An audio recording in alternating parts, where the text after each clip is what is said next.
oldum. Sıraya oturdum.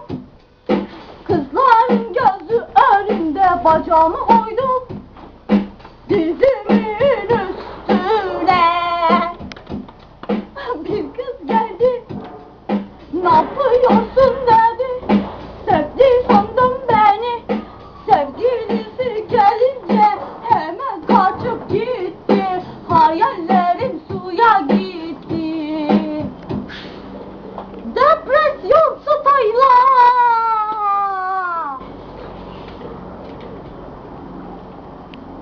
Duydum ki sevgili senin adın Muhammed'miş.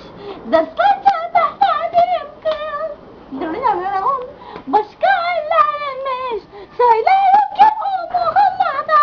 Burada seslerim ki o Muhammed'a. Yo yeah. Kafana koyayım. Kafana koyayım. Kafana koyayım.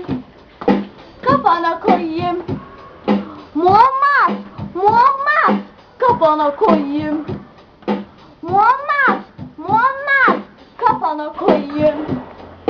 Gerizekalı, gerizekalı, kafana koyayım. Ne seviyorsun?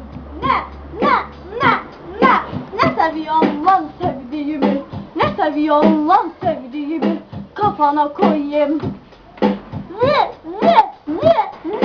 Geri